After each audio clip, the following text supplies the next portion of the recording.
Texas A&M will never be able to compete in the SEC.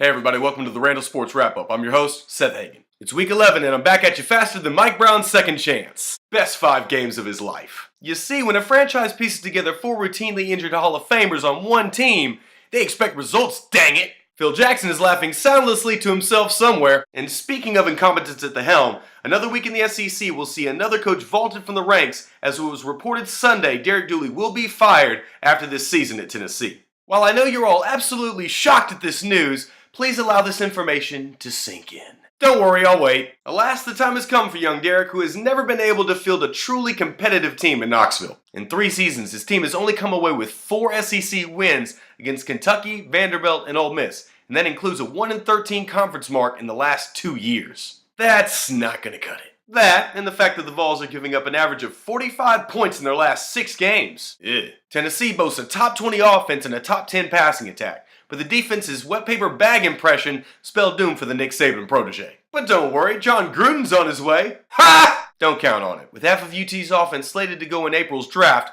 Rocky Top will likely have to wander in the wilderness a while longer. The firings have become a trend in the SEC late in the season, and one has to wonder where the next head will fly.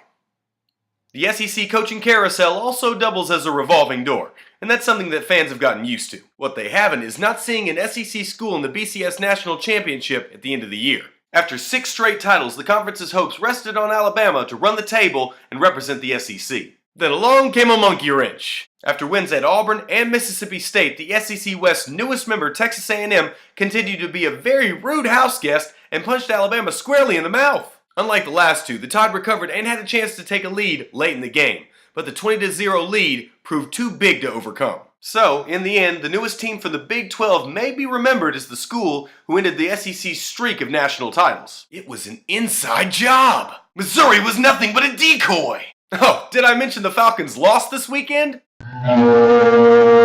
If the Cowboys completed the holy trifecta, studies show it would have triggered mass suicides around the Southeast. Did I mention President Obama got reelected? So ends a nightmarish week for those in the South. We may have to relieve our grip on the Crystal Trophy and cease its endless tours through the Walmarts of our great land. But with Thanksgiving coming up, can't we just focus on what we're really... Roll Tide! Fine. The heads aren't flying in the NFL just yet, but a few quarterbacks on Sunday probably felt like theirs were during the game. Concussion Sunday saw Michael Vick, Jay Cutler, and Alex Smith all leave their matches and not return after being concussed. Which begs the question, what was it that Roger Goodell was going to do about dropping concussion numbers? Well, you're doing a bang-up job! All 3 QBs that left were hurt by Southern franchises, which doesn't really lead me to believe anything. Well, other than, we know how to bust some heads, boy! But seriously, we may be able to treat concussions and their symptoms with more efficiency, but as treatment improves, so do techniques to make our athletes bigger, faster, and stronger. Can you spell neutralization? What are the values the NFL and other pro leagues are really trying to instill? We're going to turn you into a gladiator, but hey, take it easy out there, big fella. I think it's fair to say the message is unclear, ambiguous, fuzzy, and nebulous. In the giant tug-of-war between safety and performance, the latter usually wins out in every sport. A player not giving his all will be maligned and perceived as lazy. So can we really blame guys like James Harrison and Ed Reed for delivering the big hit when jarring the ball loose can be the difference between winning and losing? I'll pass on that one.